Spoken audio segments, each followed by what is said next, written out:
Fala pessoal, boa tarde, bem-vindo a mais uma live da Suno Meio-Dia. Aqui estamos com um convidado muito especial para falarmos sobre eleições na Argentina. Eu queria apresentar para vocês, João, prazer. Prazer, Gustavo. Pessoalmente, a gente conversa bastante, ele já participou de uma live com a gente sobre guerra na Ucrânia. Eu vou ler rapidamente isso aqui, seu currículo. Peguei minha colinha aqui, o pessoal tá chegando. Então, João Guilherme é um analista político formado em Relações Internacionais pela Unesp, mestre pela FGV, doutorado pela USP.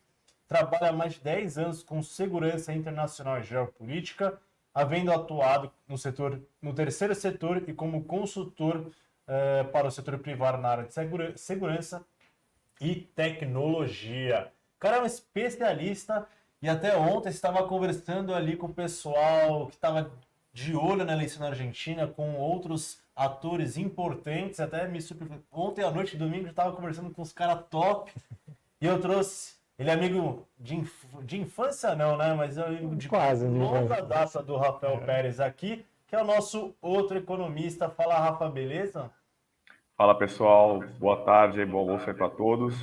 E trouxemos um especialista, né, para falar sobre a Argentina. Acho que ninguém melhor que o João. Ele vai trazer aí uns insights bem interessantes para a gente entender, né, o que está acontecendo por lá. E também, como sempre, o nosso querido head de renda fixa. Fala, Vini, beleza? Fala Sung, fala pessoal, muito prazer aí, o João tá participando aqui da live. Time de peso, assunto também pesado, né, pra gente falar, bastante coisa que vai impactar no nosso mercado. E vamos aí, que tem bastante coisa para falar. Quer dar uma palavrinha para quem não está nos assistindo? Só agradecer você, Sung, agradecer ao Rafael, o Vinícius, toda a equipe. É sempre um prazer, a gente tem conversado bastante com esse assunto que preocupa a gente com relação à estabilidade da América Latina, né? Essas novidades, o que vai acontecer com o nosso país vizinho, um grande mercado para o Brasil. E agradecer a todo mundo que está assistindo a gente. É um prazer estar aqui conversando com esse time de peso. Oh, belas palavras para começar essa live, né? E antes de entrar especificamente na Argentina, a gente tem dois assuntos importantes. Primeiro é o Boletim Focus, que eu acho que trouxe uma notícia, segunda vez que traz uma notícia importante essa semana. E em seguida, não sei se todos viram, as taxas de juros, principalmente aquela de 10 anos nos Estados Unidos, chegou a bater 5%, algo não visto há quase 16 anos, se eu não me engano. E aí, eu acho que o Vini pode traduzir o que está acontecendo para a gente. Aí no final, depois a gente deixa falar de Argentina, Sérgio Massa surpreendeu, mas já esperávamos um segundo turno. Tem muita coisa para conversar. Tem, por exemplo, a pergunta: quem que Burrich vai apoiar, que foi a terceira colocada, e tem também congressos, né? Teve eleições para deputados. E senadores parciais também, E teve uma mudança ali interessante que a gente vai discutir mais para frente. com certeza. Mas vamos lá. Rafa, por favor, se quiser comentar um pouco para a gente, o que aconteceu com o Boletim Fox essa semana? Boa. Então, acho que como você já trouxe, né, ali no começo, a gente teve uma notícia importante, né? Acho que ela é mais simbólica de fato do que em relação aos números, que é o fato da inflação desse ano ela está abaixo, né, do limite superior da meta, né? Só para o pessoal entender, né? A gente tem a meta, né, de inflação que é de 3,25 para este ano, e a gente tem limites, né, para cima e para baixo. O limite superior é de 4,75. E a gente veio o ano inteiro com essa inflação, né, o Boletim Focus, né, com as projeções acima dessa meta. E hoje a gente teve aí, né, a notícia de que o mercado já espera uma inflação abaixo da meta de 4,75, né, do limite superior, que eu acho que é mais simbólico, né, mostra aí, né, como a inflação vem dando sinais positivos, mesmo com uma economia crescendo um pouco mais do que a gente imaginava. Então, eu acho que isso é uma boa notícia, né, é um ponto relevante, né, um ponto positivo de hoje. Em relação ao ano que vem, então a gente teve uma queda marginal ali do IPCA, né, praticamente, né, vem ficando bastante estável, né, nas últimas semanas, e para 25 e 26 continua ali em 3,5 também bastante estáveis. Acho que os dados, né, as últimas atualizações sobre inflação têm sido bastante positivas. Em relação ao PIB, acho que teve uma queda para esse ano de 2,92 para 2,9, mas ali também mais o mercado ali, né? Acho que por conta dos dados semana passada vindo um pouco piores, serviços, varejo, aí o mercado acabou, né, corrigindo um pouco algumas, né, suas projeções. Mas para 24, né, continua estável 1,5, 25 e 26 também estáveis aí já há algumas semanas, né? Acho que aqui já não vai ter grandes mudanças, né? Vão ser mais alterações pontuais. Em relação ao câmbio, a gente também estáveis praticamente para esse ano, para os próximos anos, né? R$ 5 esse ano, R$ 5,05 para o ano que vem, né? E para 25 e 26 ali em 5,10, 5,19, né? Acho que a gente já até trouxe alguns motivos porque a gente acredita, né, também que a taxa de câmbio se desvaloriza nos próximos anos, né? Diferencial de juros deve diminuir, enfim. E por fim, Selic também bastante estável, né? Sem mudanças aí praticamente, a gente não deve ver mudanças nesse ano aí, provavelmente, né, em relação aos juros. A Selic praticamente já está praticamente precificada, né, para esse ano de 11,75. 24 está em 9, 25 e 26 em 8,5%. No geral, acho que as últimas semanas têm vindo sinais positivos, né, no Boletim Focus. Então, a inflação aí ficando abaixo da meta e mesmo com um crescimento ainda mais elevado, né? E Selic e câmbio praticamente estabilizados. Tá mutado.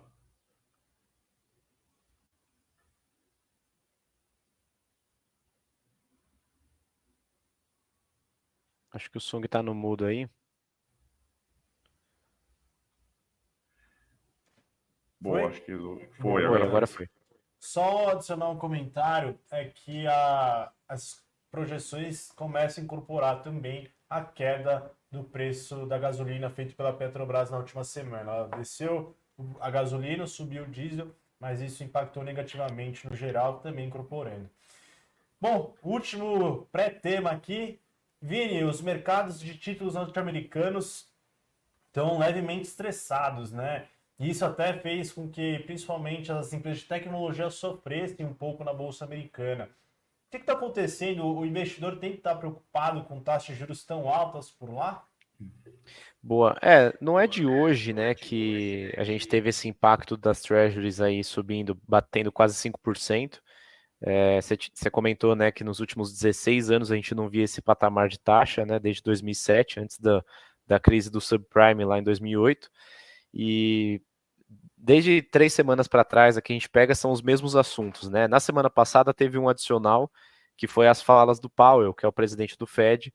Ele falou sobre a inflação, que ainda está bastante alta, que a economia não vai, né, tem que crescer num ritmo um pouco mais lento para poder segurar aí essa taxa, né, que não está próxima da meta, né, está praticamente o dobro da meta deles, que é de 2%.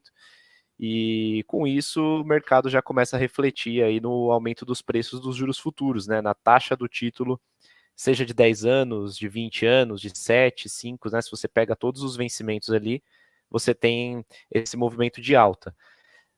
Quando chegou a bater 5 há 2 semanas atrás, deu aí, o mercado foi se acalmando, né, teve a discussão do fiscal, que a cada 6 meses a gente tem aquela conversa, né, se os Estados Unidos vai ter um shutdown lá no Congresso ou não, né? Se vai conseguir pagar os custos ali básicos ou não. Depois vem uma lei e renova o teto da dívida. Então, o fiscal é um desafio, né? A gente sempre fala isso daqui nas lives.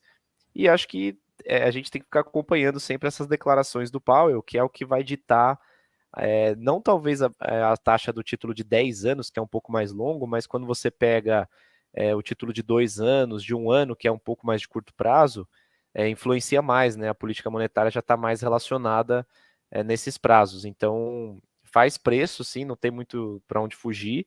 Atrapalha, entre aspas, um pouco o nosso mercado aqui, porque não tem jeito, né? Reflete, a maior economia do mundo reflete para a gente aqui. A gente é muito. Tem impactos do dólar, também o Rafa falou do dólar.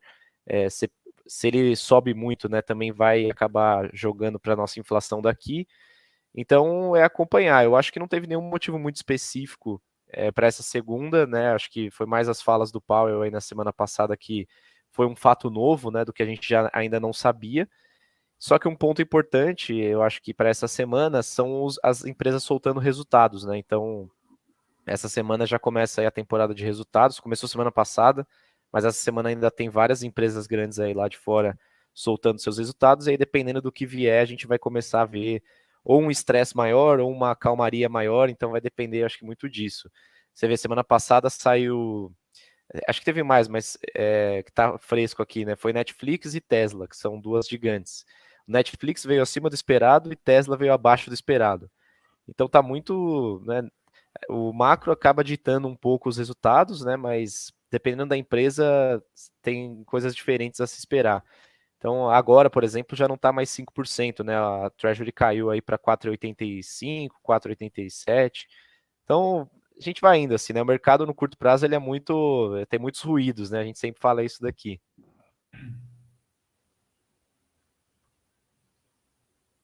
Tá no mudo, Nas Sung. redes sociais. Boa. Tá mudo aqui. Ah, não, agora voltou. Boa, foi, agora foi. Voltou.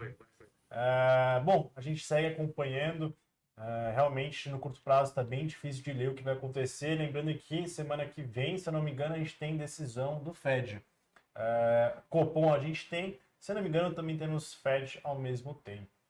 Mas em breve teremos aí mais perspectivas sobre a política monetária norte-americana, que, ao nosso ver, não teremos, por enquanto, aumentos da taxa de juros, teremos manutenção do patamar atual. Bom, 10 minutinhos aqui da live, já temos com bastante pessoas, 42 nos assistindo. Principal notícia do fim de semana, resultado das eleições na Argentina. Basicamente, pessoal, a gente tem 3 grandes candidatos que estavam concorrendo. Tínhamos Sérgio Massa, candidato do governo atual, ministro da Economia. Temos a Patrícia Bullrich, que foi ministra de Segurança no governo anterior do Macri. E temos um cara fora do mainstream, que é, vamos dizer, independente, que era o Javier Milei, que estava ganhando uma ascensão muito grande e que nas pesquisas que estavam sendo realizadas estava colocando ele como primeiro candidato. Ele foi o grande vencedor das prévias, que é conhecido como Era o Passo. E a primeira pergunta, João, te surpreendeu ontem? Olha, Sung, eu acho que foi um resultado que surpreendeu todo mundo. Foi uma eleição de reviravoltas, como você falou, o Javier Milei, que é um outlier da política argentina, né, fora dos grupos tradicionais, do grupo tradicional do peronismo e do bloco de oposição, que ganhou uma predominância muito grande nos últimos anos. Ele surpreendeu todo mundo quando passou em primeiro nas eleições prévias, nas PASSO lá na Argentina, e vinha numa crescente, motivada muito pela insatisfação da população argentina, tanto com os grupos tradicionais políticos, quanto com os resultados da economia, e por isso muito se questionava a figura do Sérgio Massa, né, o ministro da Economia do atual governo, como candidato. Mas, ao decorrer da campanha do primeiro turno, os candidatos que vinham praticamente empatados, né, para quem não sabe, já se esperava, já se havia expectativa do segundo turno, porque na Argentina, para um candidato ou uma candidata ganhar no primeiro turno, precisa ou ter mais de 40 pontos e uma diferença de 10 pontos percentuais do segundo colocado, ou mais de 45 pontos, né? Então os 3 estavam meio embolados ali e se esperava já por um segundo turno, e se esperava, no entanto, que o Javier Milei passasse à frente nessa primeira volta, mas o que toda a mídia argentina chamou, teve uma remontada do Sérgio Massa, né? Cresceu 8, quase 9 pontos nesse período e passou à frente do Javier Milei nessas eleições. Então é um resultado surpreendente, não por haver segundo turno, mas por uma recuperação do bloco governista que passa à frente em primeiro colocado. O que você acha que aconteceu para essa menor abstenção em relação às prévias? Foi marketing? A gente estava discutindo aqui, né, talvez uma política com... Na verdade, política não, na verdade, uma ideia de medo, né, do que o Milei pode fazer. O Massa utilizou disso. O que aconteceu ali nesse meio para ter surpreendido todo mundo? São elementos muito interessantes, mas acho que teve 2 tônicas que elas foram muito fortes. A primeira foi um discurso do candidato governista de Sérgio Massa em se descolar do atual governo, né? O Massa se tornou ministro da Economia recentemente, né, no último ano, e praticamente como uma oposição interna ao governo do Alberto Fernandes, né? Ele tem conduzido o processo de privatização, ele encabeçou o diálogo com a FMI por uma nova renegociação da dívida argentina, e essa ideia de uma continuidade sem continuidade parece que agradou o eleitorado argentino. E, por outro lado, ambas as campanhas, tanto da Patrícia Bullrich quanto do Sérgio Massa, fizeram sim uma campanha de medo, com comparações inclusive com eventos que aconteceram no Brasil no passado, ou com uma incerteza relacionada ao Javier Milei, e um pouco o discurso agressivo que o Milei tem colocado, com propostas como o fechamento do Banco Central, a dolarização, a entrada em temas mais polêmicos, como a revisão de aspectos históricos, como o reconhecimento dos desaparecidos da ditadura argentina, ou mesmo liberalização de outras medidas, como clonagem, adoção, venda de órgãos, aparentemente assustou um pouco a população argentina, tanto que o Javier Milei ele não cresceu, né? Ele perdeu quase 1 ponto percentual entre as prévias e esse primeiro resultado, né? Então essa estagnação se deve um pouco também a essa relação entre os grupos tradicionais da política argentina com esse novo grupo de outliers que se apresentou no primeiro turno da eleição. Ô Rafa, Vini, se quiserem fazer perguntas aqui é só abrir o microfone, tá? Pessoal de casa, João, convidado especial, a gente trouxe especialmente para falar disso. Se você tiver perguntas, assim como o Fleck, mandem para a gente até. Vamos começar aqui só para aquecer o pessoal. Se Milei for eleito, ele consegue cumprir as promessas dele? Parecem coisas que ele está querendo, mas não consegue fazer sem apoio do restante do Congresso e tal. Foi uma coisa que a gente discutiu e eu vi que você está vendo aqui no celular a composição dos deputados. Então, só para o pessoal saber, assim como no Brasil, né, não só temos eleições presidenciais, como também temos eleições para o Congresso. E lá ocorreu da mesma forma. Como está o novo desenho? E eu escrevi recentemente que a grande dificuldade, acho que do Milei de realmente colocar em prática é o Congresso, né? A gente estava conversando disso esses dias. Ele vai ter força com o Congresso para fechar o Banco Central, acabar com os ministérios? Como que você está vendo esse novo desenho? Essa é uma excelente pergunta, viu, Fleck? Realmente, o Sung, a gente estava conversando disso outro dia, porque ele propõe medidas muito radicais, medidas que elas precisam ou da aprovação do Congresso, como é uma reforma ministerial pesada, ou mesmo de aspectos de reforma constitucional, como a questão da mudança da moeda, para a dolarização. E isso tem sido muito do que gera incerteza em torno da eleição argentina, tanto que agora, nessa passagem para o segundo turno, a gente não teve nenhuma desvalorização do peso e nem uma inquietação social tão grande quanto houve nas PASSO. Parece que deu uma acomodada nessas preocupações, principalmente pela resposta da composição do Congresso. Como o Sung estava falando, a Argentina ela segue o modelo dos Estados Unidos, né? Nessa eleição, dos 257 deputados argentinos, foram eleitos 130 e permanecem 147 da gestão anterior, que vão ser eleitos numa eleição de meio de mandato.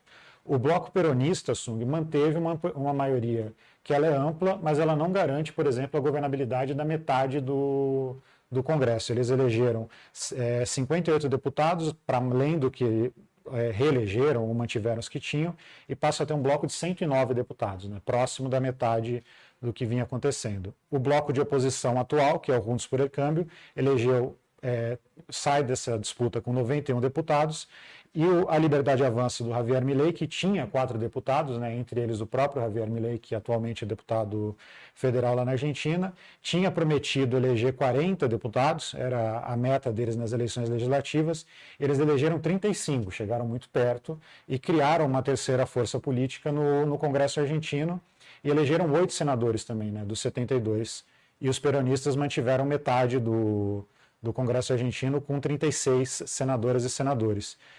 Respondendo à pergunta do Fleck, na atual configuração do Congresso argentino, uma eventual eleição do Milei colocaria ele numa situação de governabilidade muito difícil. Reformas radicais ele teria muita dificuldade de passar, principalmente porque o bloco tradicional, né, os peronistas controlam quase metade do Congresso, e ele teria que negociar com um bloco mais diverso, mais de centro-direita, que é o do Juntos por el Cambio, que não todo apoia medidas mais radicais, né? O discurso do Sérgio Massa agrada, inclusive, boa parte do bloco do Juntos por el Cambio, seja o bloco macrista ou outros. Então, a resposta simples para isso é que não, ele teria muita dificuldade de aprovar essas medidas. E um temor que se tem sobre a estabilidade da Argentina seria, com o temperamento que ele tem mostrado, a possibilidade da governabilidade com um Congresso tão avesso ao que é essa nova onda política libertária, né, da Libertad Avança. E aí eu tenho uma outra pergunta que a gente estava discutindo aqui, acho que a grande dúvida que eu tinha, e aí você até me deu um contraponto interessante. A Patrícia Bullrich, que é do grupo do Macri, que fez a gestão anterior do Alberto Fernandes, que é um de centro-direita, ficou em terceiro lugar, né? E aí, ela vai apoiar quem? Você acha que ela vai para o Massa, vai para o Milei, vai ficar neutra? Eu tenho a resposta, mas vamos trazer aqui para o pessoal. Essa é uma grande questão e é o que está norteando o debate político na Argentina agora. Você vê que todos os candidatos, principalmente os dois que passaram ao segundo turno, fizeram discursos de moderação, né? Eles não fizeram ataques profundos aos seus adversários. O Sérgio Massa celebrou uma vitória democrática, em contraposição com certas posições do Milei. Lembrou o aniversário de 40 anos, né? Essa eleição dos 40 anos da democracia argentina, mas acenou como moderação, principalmente para esse bloco do Juntos por el Cambio, que sai com quase 30% também dos votos nacionais. Da mesma maneira, o Javier Milei, no seu discurso de reconhecimento das eleições, ele fala da formação de uma frente ampla contra o peronismo, né? Então ele quer jogar com um mal-estar de uma política tradicional para formar uma frente de governo com o Juntos por el Cambio. Então, o apoio da Patrícia Bullrich está sendo avidamente disputado por ambos os lados. O que a gente sabe até agora é que, no momento do reconhecimento dos resultados da eleição, ela faz um discurso onde diz que vai fazer uma campanha antiperonista. E, junto com Maurício Macri, com o ex-presidente, tem se colocado contrários ao candidato do governo e contra a continuidade do Sérgio Massa. Isso vai ter um discurso complicado, porque a Bullrich fez críticas ferrenhas ao Milei durante a campanha do primeiro turno e ainda não acenaram com um apoio direto para o candidato da Libertad Avança. Outros grupos dentro do Juntos por el Cambio, como a União Cívica Radical, esses sim já acenaram com um apoio ao Sérgio Massa, né, como uma medida... O Juntos pelo Câmbio, só que a gente não comentou, é o grupo da Bullrich. Da Patrícia Bullrich. E dentro deles tem esse que você falou qual que é? A União Cívica Radical, que é um partido. Isso, são frentes amplas de vários partidos, né? Alguns partidos já acenaram com o Sérgio Massa, e isso a gente até estava comentando no outro dia, pode ser uma grande novidade na política argentina, que seja uma coalizão que una a centro-esquerda e a centro-direita, né? Pode ser um governo com outras facetas que não sejam necessariamente peronistas no próximo período. Mas, como a gente estava conversando aqui, talvez ela fique neutra, então, a Bullrich, ou vai depender muito das negociações que houver pela frente? Eu acho que vai depender muito dessa possibilidade, tanto do Sérgio Massa quanto do Javier Milei, de comporem um bloco de frente e cederem espaços no governo, ou num eventual governo, ou agora nesse próximo período, para o bloco que não vai para o segundo turno. Rafa, Vini, tem alguma pergunta para ajudar aqui na discussão? Boa, eu tenho uma, já pegando até um gancho, o João ele comentou aí rapidamente, mas eu acho que até seria interessante a gente entrar um pouco mais a fundo nessa questão de como o Milei vai se comportar a partir de agora. Como, dado que ele estagnou, né, você comentou que ele inclusive perdeu um ponto, né, em relação às eleições primárias ali, a tendência é que ele provavelmente caminhe mais ao centro, né? Só que se você acredita que isso é uma tendência, que ele de fato tem que caminhar ao centro, porque provavelmente imagino que a campanha do Milei ficou um pouco assustado com o resultado. Eu imagino que eles não esperavam esse resultado, imagino que eles esperavam um resultado melhor do Milei. Então, se isso provavelmente não deve mudar um pouco o discurso do Milei. Só que isso, ao mesmo tempo, choca um pouco o fato de que o discurso radical foi o que chamou a atenção e foi o que trouxe também tanta força para ele, né? Então, eu queria ver como é que você enxerga isso, se ele vai, de fato, caminhar para o centro, ou ainda ele vai ter que continuar com o discurso radical, porque foi isso que chamou muito a atenção e que ajudou ele a ter essa ascensão tão forte, né? Deixa eu só complementar a pergunta do Rafa aqui, que é uma dúvida minha também, e eu ia perguntar alguma coisa parecida. Acho que você já responde de uma vez só. O discurso radical, né, que o Rafa comentou, não é a impressão que eu tenho, né? Às vezes não é aquele pedido que você faz, você fala, pô, vou jogar lá em cima e se eu levar alguma coisa no meio do caminho tá bom? Tipo, já que ele não vai ter o apoio total do Congresso, e talvez ele saiba disso, às vezes talvez não é uma estratégia ele jogar esse discurso tão radical, falando, pô, vou acabar com o Banco Central, dólares a economia, mas se ele conseguir um meio do caminho ali, às vezes já não é o que ele queria, às vezes, de fato, né? Eu acho que esses são os questionamentos que vão, de fato, pautar agora essa virada para o segundo turno. A gente sabe que agora negociações estão acontecendo e o comportamento do Javier Milei talvez paute a sobrevida desse projeto no segundo turno. De fato, pode ser um discurso de moderação, ele fez um discurso muito chamativo, que ocupou os debates da mídia argentina e da mídia internacional também, no Brasil se falou muito disso, né? Em outros países se falou bastante, com propostas bastante radicais e bastante arrojadas da forma como defendia, né? Mas como que isso vai se construir com viabilidade eleitoral é mais questionável. E talvez aposte na moderação, numa caminhada ao centro, como a possibilidade de construir o governo.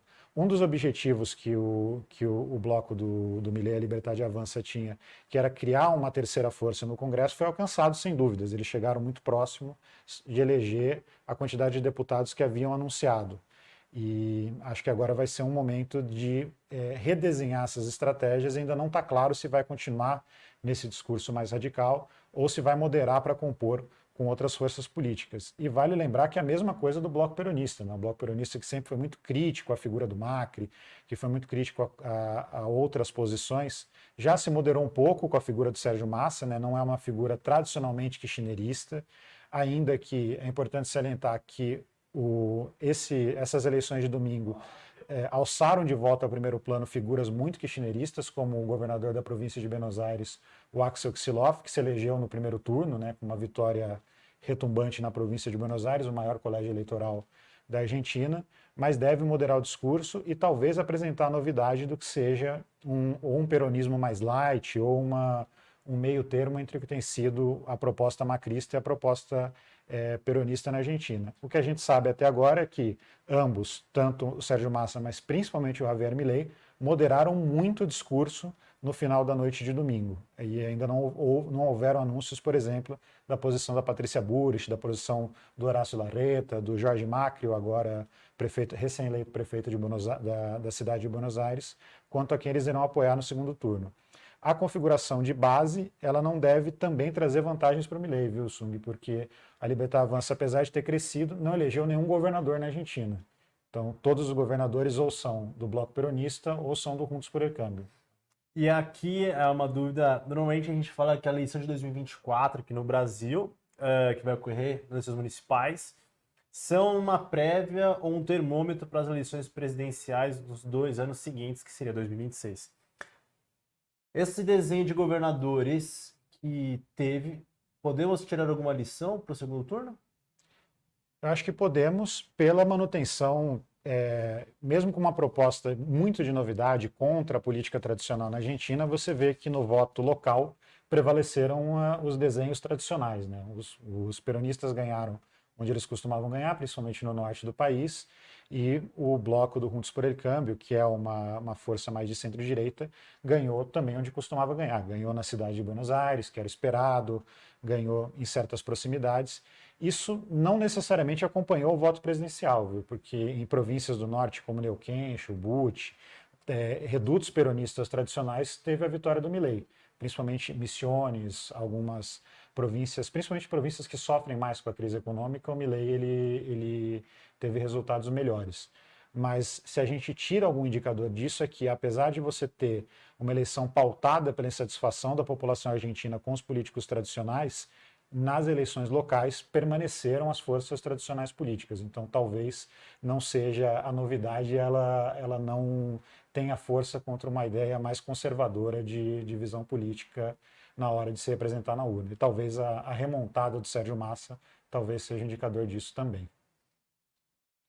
Muito bem, pessoal, de novo aqui, se quiserem mandar perguntas, tem uma pergunta aqui do Musashi: como a Argentina conseguirá reduzir a hiperinflação sem reserva cambial consistente com dívida externa em dólares? A gente discute muito isso aqui, até estava conversando com o João Caprina, que também acompanha bastante a Argentina, as empresas de lá, e acho que a primeira medida que eu tomaria na Argentina é um câmbio só, um câmbio flutuante, ponto. E aí você consegue diminuir os ruídos, tem acho que tem 4 câmbios diferentes lá, tem o Blue, tem o oficial, tem câmbio da vaca muerta, que é para exportação de gás. Cara, é uma confusão. Padroniza uma moeda só, uma taxa de câmbio só, deixa flutuar, vai gerar um pouco mais de inflação, mas ele vai conseguir melhorar as exportações, ganhar competitividade e aí fazer com que haja um fluxo cambial maior para a Argentina para recompor as reservas. E de outro lado, também fizer um ajuste fiscal grande e diminuir diversos gastos e subsídios que tem prejudicado as contas públicas. E também não tem como tirar da realidade um acordo com a FMI que tem que ser renegociado, e o Massa é um dos principais interlocutores. Teria que ver como que o Milei iria conseguir negociar, né, entrar nesse cenário bastante complicado. E aí eu já emendo para a minha pergunta, João, para o Mercosul. Como que o Milei dialogaria? Ele fez algumas declarações que é contra o Mercosul, contra a China. Qual que seria a política externa de ambos os candidatos. Eu acho que a gente que é brasileiro gosta, tem muito brasileiro indo turistar lá, mas acho que o impacto econômico de ambos os candidatos para o Mercosul, para o Brasil, qual que você acha que seria? Olha, Sung, a Argentina é o nosso terceiro maior mercado de exportações, né? Então acho que tem, principalmente em setores agrícolas, alguns setores industriais de linha branca, existe uma preocupação com o afastamento da Argentina, com uma mudança nessa política industrial. O Milei tem realmente anunciado não só que quer sair do Mercosul, como também que não quer adesão aos BRICS, né? A Argentina deve ser integrante dessa proposta de BRICS ampliados a partir do dia 1º de janeiro. E ele disse que se for eleito presidente não vai suspender, né, essa adesão a esse bloco geopolítico e econômico. E não sei se deve moderar esse discurso agora com a passagem do segundo turno, principalmente na negociação com algumas outras forças como Juntos por el Cambio. Então, seria uma questão de novidade para a gente e preocupante para alguns setores, né? Perder o acesso à economia argentina, principalmente nos termos que o Brasil tem hoje em dia de facilitação do comércio. Essa preocupação tem sido demonstrada por agentes do Mercosul, mas claramente com a possibilidade de ganhar esse discurso, ele deve ganhar novas facetas, novas mudanças. Mas você acha que ele modera ou ele continua? Eu imagino que deva ser um dos pontos que ele vai moderar, porque é um dos pontos que preocupa muito a mídia argentina, e quando se pode acompanhar lá, ele é muito criticado porque isso, dentre todas as medidas que ele propõe, soa para alguns especialistas lá como uma falta de bom senso, né? As pessoas conseguem até discutir a dolarização da economia, conseguem discutir outras medidas, mas o fechamento, por exemplo, das negociações comerciais com o Brasil ou com a China parece uma questão eleitoreira e um pouco incauta. Talvez um pouco na linha do que o Vinícius falou, ele coloca isso no primeiro turno para surpreender e num eventual segundo turno pode recuar, talvez em algum desses pontos, né, para não ter principalmente a perda da entrada de moeda estrangeira ou de mercados de destino que a Argentina possui. Boa. Pessoal de casa?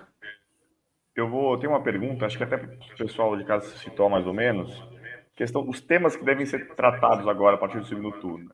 A gente sabe que lá na Argentina a inflação está muito alta, 150%, se não me engano. Imagino que esse, obviamente, vai ser um tema e provavelmente deva se pressionar, pelo menos, principalmente talvez com o Sérgio Massa, para qual vai ser o plano para ele combater a inflação. Eu imagino que acho que esse seja uma questão lá que esteja bastante em vigência, que o Milei, ele já falou, eu vou dolarizar a economia para combater a inflação. Para o Sérgio Massa, acredito que ainda não haja um plano mais concreto e isso provavelmente vai ser questionado. E quais seriam os outros pontos que você acredita que ainda vão ser mais discutidos aí no segundo turno, né? Quais são os principais problemas que você acredita, que você enxerga? Olha, eu acho que o debate ele vai principalmente girar em torno da questão da hiperinflação, realmente é o ponto mais preocupante para a vida das pessoas na Argentina. E, por outro lado, ele deve migrar para questões como a retomada de emprego, o crescimento da indústria argentina, o acesso das pessoas à possibilidade de estar empregadas. Você tem um crescimento muito grande do desemprego na Argentina durante a gestão do Alberto Fernandes já. E claro que o Alberto Fernandes argumenta que houve a passagem pela pandemia, houve uma seca muito grande no norte, né, afetou o setor agrícola, que é um grande empregador na Argentina, mas o Massa vai ser questionado sobre como que ele traz seguranças para as empresas e como que ele volta a gerar empregos na Argentina, e nesse ponto ele vai ter que apresentar propostas mais concretas do que tem apresentado. A redução dos gastos públicos, como o Sung falou, também é uma discussão muito profunda na Argentina. O Milei, não só a reforma ministerial, mas ele aponta também para um corte completo de subsídios, né? A Argentina tem muitos subsídios de gás, de luz, de água, de transporte público, que pro Milei são uma fonte de gasto exagerada e que geram um déficit público muito grande. Em resposta a isso, o Sérgio Massa, na capacidade de ministro da Economia, implementou um programa de corte voluntário de subsídios, né, no último mês. E com baixíssimo. Ele apresentou na última semana de campanha dos 20 milhões de transações do transporte público, eles tiveram 12 adesões voluntárias ao corte de subsídios. Também quem vai querer, né? Ô Vini, você quer cortar seus subsídios voluntariamente? Aí fica fácil, né? Foi uma jogada eleitoreira do Massa, mas ele vai ter que discutir uma reestruturação das contas públicas na Argentina para que o Estado volte a ter capacidade de investir. Eu acho que esses são os três eixos que vão levar, que vão centralizar a discussão. E nesse ponto, a política externa, em relação com o Brasil, com o Mercosul, deve entrar principalmente com o crescimento do mercado e com a entrada de moeda estrangeira, né? Nesse ponto não deu tempo da gente responder, mas o Sérgio Massa usa muito a capacidade de articulação como um ponto positivo para ele, né? Ele tem feito, desde que se tornou ministro da Economia, visitas frequentes ao Brasil, foi recebido pelo Lula, foi recebido pelo Alckmin, foi recebido pelo Fernando Haddad, então também as viagens que ele fez aos Estados Unidos pela renegociação com a FMI, ele se apresenta ao público como um ator competente para que a Argentina volte a ganhar um prestígio internacional e que tire vantagens absolutas dessas relações que se estabelecem, né? Então, principalmente a relação no bloco dos BRICS, no Mercosul, como mercado, e do FMI vão ser apresentadas como trunfos da política externa do Sérgio Massa e devem entrar dentro do debate eleitoral, inseridos nesses três pontos: como que volta a ter investimento para gerar emprego, como que melhora o ajuste das contas públicas e como que se combate a hiperinflação, que não acabou no Macri e cresceu muito durante o governo do Alberto Fernandes. Eu acho que essa é a dúvida de todo mundo. A Argentina, todo mundo tem medo, né, do que vai acontecer por lá. Milei, o Massa. As coisas podem melhorar? Qual que é a sua visão? Você que morou lá há 4 anos, eu nem sabia, mas assim, tem seu grande medo de que com Massa vai continuar uma política que já vem sendo adotada e que gerou inflação, que a gente vê agora. Os juros teve que subir, se eu não me engano, para 133%, e eu vi recentemente que teve bloqueio de transação. Não bloqueio, né? Os bancos não poderiam mais aumentar a sua posição em dólares. Empresas públicas não poderiam fazer pagamentos no exterior para poder segurar um excesso de demanda por dólares. O grande medo da população e dos investidores é que a Argentina continue nessa mesma política com Massa, dado que ele participa do governo.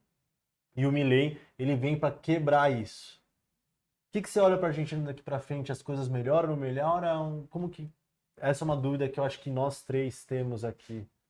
Olha, Sung, eu acho que a Argentina vive uma situação muito análoga já faz muitos anos, né? Porque é um país que tem um certo grau de desenvolvimento, tem uma classe média muito robusta, né? Mas vive com uma incerteza econômica desde a década de 90 que ela é aterradora, né? Principalmente para gente que vê do Brasil, que está fora dessa situação. Eu acho que, com certeza, existe a possibilidade de melhora.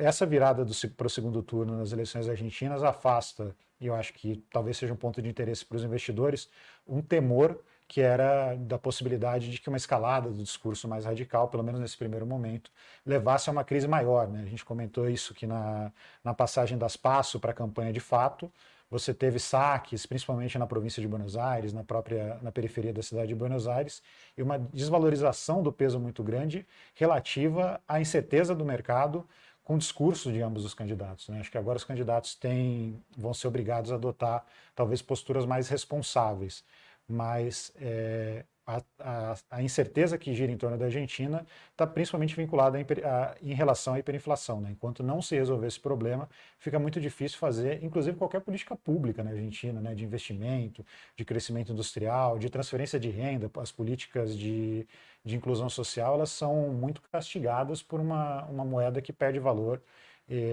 mês atrás mês, e você não consegue ter essa incerteza. Eu acho que a Argentina ela tem toda a capacidade de voltar a melhorar.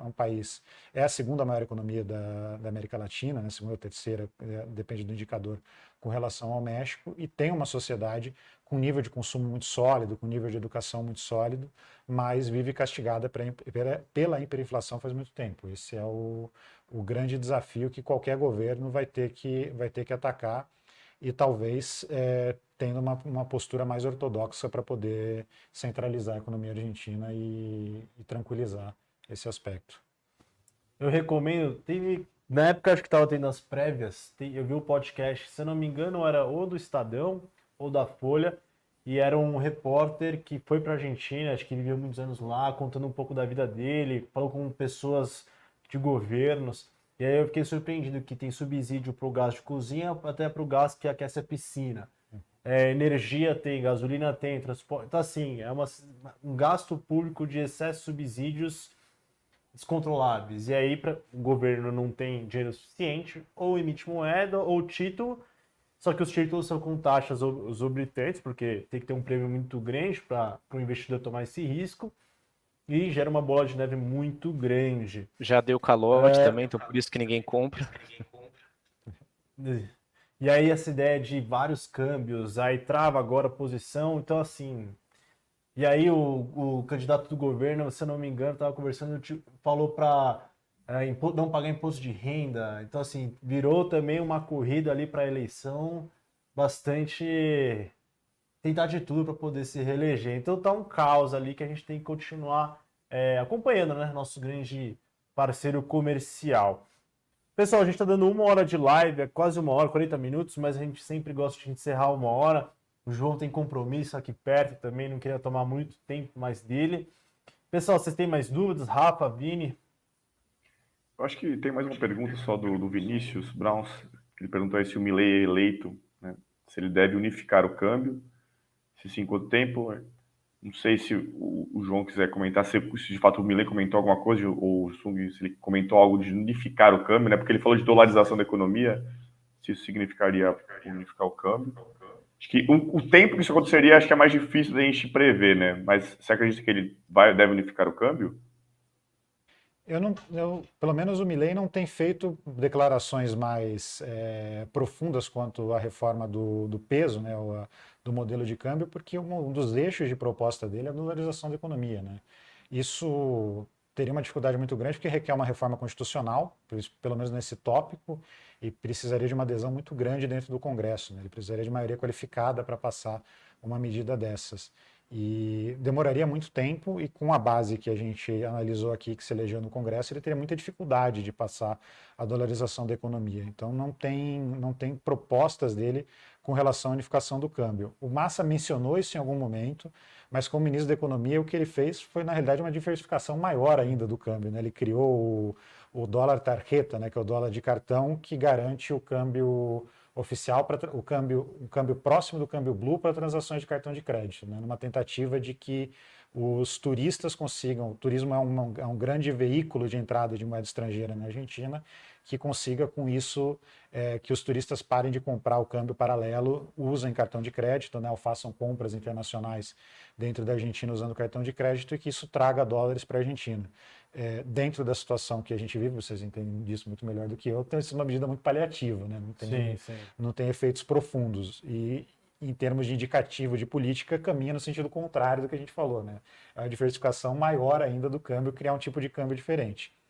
Mas não tem apontamentos ainda de nenhum dos candidatos pela unificação do câmbio, salvo que se considere a dolarização da economia como uma unificação de câmbio, né? E assim, a economia argentina já é bastante dolarizada, e quando você faz paridade ou você unifica não, na verdade, toma o dólar para si como moeda de transação, também tem questões perversas, né, pessoal? Há uma sensação de que você ter dólar, você vai ter uma economia mais forte, mas isso você acaba dependente da política monetária norte-americana, ou seja, dos juros por lá, você perde o controle da política monetária do seu país, então não necessariamente o que os Estados Unidos fizer para eles vai convergir ou vai ser bom para um certo país. Se você adota o dólar, ou seja, 1 para 1, vamos simplificar, né? A indústria, principalmente, ou o setor agrícola, ou qualquer serviço, perdem competitividade, porque o câmbio você consegue ganhar competitividade, por exemplo, para exportações, e também o seu financiamento externo, público, fica atrelado ao dólar, que também fica mais difícil. Então tem algumas questões que tem que ser olhadas com calma, não necessariamente você ter o dólar para si pode ser algo positivo, vai depender muito das economias, né? E acabar com o Banco Central também, ao meu ver, não é algo saudável para uma economia de um país. E para finalizar, eu acho que tem uma pergunta interessante aqui que a Argentina poderia virar um hub chinês na América Latina, já que está investindo em infraestrutura nela. Você tem acompanhado como que a China tem entrado na Argentina, João? A China tem uma política ampla de América Latina, né? Eu acho que a Argentina hoje ela é um parceiro importante E os chineses eles têm investido muito na parte de logística, que é construção e reforma de malha ferroviária. A gente chegou a discutir de Vaca Muerta, os chineses têm buscado muito investimento na extração de gás natural e outros recursos energéticos, mesmo na produção de energia elétrica, como foi no Brasil também. Eu acredito que a Argentina vê assim, estive em Buenos Aires recentemente conversando com professores, com especialistas, as pessoas veem com bons olhos o maior aporte argentino numa reconstrução estrutural e com uma certa preocupação pontualmente, porque isso significa que a Argentina talvez se afaste um pouco mais dos Estados Unidos, que é um parceiro comercial, um parceiro estratégico importante para a Argentina. Não sei sobre virar um hub, porque a China tem um investimento muito amplo de América Latina, né? Então, ela tem um polo logístico muito grande no Peru, no que é o norte da América do Sul, próximo da América Central. Eles têm investido muito na Nicarágua, têm investido em países da América Central para ter logística e têm investido muito mesmo no Brasil, né, em termos de logística. Então, eu acho que o investimento chinês ele é muito distribuído dentro desse aspecto. A gente também não conta com um plano chinês como é a iniciativa da nova Rota da Seda, né, do One Belt and Road, especificamente para a América Latina. Então, talvez isso não se reflita numa política exterior chinesa mais robusta. Mas, com certeza, a Argentina vê o investimento chinês como muito importante para a sua estrutura e a China, com certeza, tem olhos e muita ambição de investir pesado na Argentina. Mas não sei, não acho que nesse primeiro momento existe indicativo da Argentina virar um grande hub de investimentos chineses na América Latina ou na América do Sul. Muito bem. Vini e Rafa, mais algum ponto específico? Eu só vou fazer uma consideração final, né? Já estamos caminhando para o fim. Só me parece que a Argentina ela precisa de uma espécie de um plano real para ela, né? Ela precisa de uma reforma, né? Uma política ali que de fato consiga mexer nas estruturas ali. Mas a minha visão é que a Argentina vai demorar ainda alguns anos, né? Vídeo que aconteceu no Brasil nos anos 80 e 90, a gente ficou muitos anos para tentar de fato controlar a inflação. Parece que a Argentina vai ainda demorar um tempo, não vai ser do dia para a noite, não vai ser ano que vem acabar todos os problemas. Acho que vai demorar ainda um tempo, mas a Argentina ela precisa do seu plano real para conseguir de fato acabar com a inflação e conseguir voltar a crescer. Né? Boa, Vini. Boa, não, aqui do meu lado é bastante informação para digerir, eu acho que são as próximas. Quando que vai ser o segundo turno? 19 de novembro. 19 de novembro, né? Eu tava no mudo, mas a gente fez leitura labial aqui. Mas, não, assim, acho que até lá tem chão, deve ter bastante coisa saindo também na mídia, a gente deve repercutir um pouco também. E eu invisto em uma empresa argentina, então para mim é total interesse também saber o resultado das eleições e o que vai acontecer. Mas acho que tem bastante coisa que talvez é o que o João falou, né? Acho que tem muita. O discurso pode mudar, o Rafa levantou isso, né? Se vai trazer um discurso mais moderado, Milei, por exemplo. Então acho que é acompanhar e digerir todas essas informações aí depois dessa aula, que foi bem bacana aí, e acredito que o pessoal de casa tenha gostado também. Boa. João, alguma coisa que a gente esqueceu, que você queria comentar? As últimas palavrinhas? Não, acho que a gente passou por todos os assuntos com que a gente deveria trazer. Acho que o foco agora é esse, né? A gente deve continuar acompanhando as eleições argentinas, que tem um tiro mais curto agora para até a ida para o segundo turno. Nos próximos, entre hoje e amanhã, imagino que já deva ter anúncios das novas alianças, dos novos posicionamentos. Uma coisa que é importante mencionar é que, e eu conversei com alguns observadores que estavam lá na Argentina, vendo principalmente a questão da lisura e do questionamento ao processo eleitoral, né? Principalmente o grupo do Javier Milei começou no período da tarde a questionar a lisura do processo, né? Falar que teria havido fraude, que teria havido algum processo. Abriram uma página de denúncias que a Justiça Eleitoral Argentina derrubou, porque lá não é permitida uma denúncia anônima de fraude eleitoral.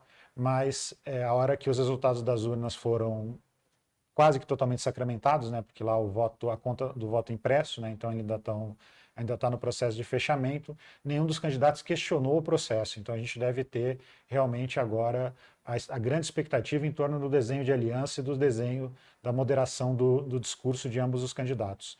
E a gente ficar atento para ver quais são as novidades que vão aparecer em termos de possibilidades de governo na Argentina nesses próximos anos. Boa, boa. Muito obrigado por ter aceitado esse convite. É a segunda vez que fizemos live juntas. Acho que tem uma terceira que a gente podia falar da guerra no Oriente Médio. Você que é especialista em segurança e política internacional, acho que tem muita coisa a agregar. Agradeço de novo o convite. Hoje de forma presencial, a gente sempre se encontra online. Agradeço por vir aqui para a Suno. Pessoal, você que ficou até agora, a gente está com uma questão bastante importante, né? A gente em breve teremos a Black Friday aqui na Suno. E aí, se o pessoal da produção puder colocar o QR Code aqui na tela, que você, ao colocar seu celular, você pode ter acesso e vai receber promoções e ofertas na hora que você se inscrever. Então tá aqui na tela o QR Code. Fique esperando que ao se inscrever vai receber todas as notícias sobre a nossa Black Friday. Eu acho que é isso, pessoal. Todos bem informados. A gente conseguiu aqui nesses 45 minutos de almoço trazer um pouquinho sobre eleições na Argentina, estresse do mercado de títulos, Boletim Focus com notícias bastante positivas para a inflação brasileira. Voltamos semana que vem. Boa semana a todos e obrigado, João. Até a próxima. Valeu, Sung. Valeu, Rafa. Valeu, Valeu, Vinícius. pessoal. Valeu, pessoal. Obrigado, Até a pessoal. próxima. Até a próxima. Forte abraço. Não invista na Bolsa de Valores. Você vai perder tudo.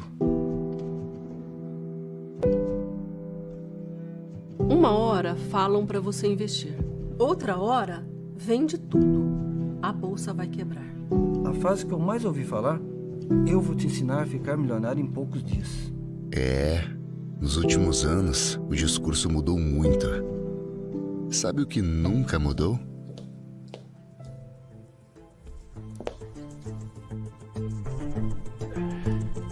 Olá, meu nome é Thiago Reis, sou fundador da Suno Research e hoje damos início ao nosso primeiro programa Fundamentos, onde nós vamos falar de investimentos com uma perspectiva de longo prazo e uma análise fundamentalista, uma abordagem fundamentalista direcionada para aqueles que têm uma visão de longo prazo, é relevante para aquele investidor de longo prazo. Coisas que eu acho que essa sequência de vídeos me pegou de surpresa, porque eu não esperava.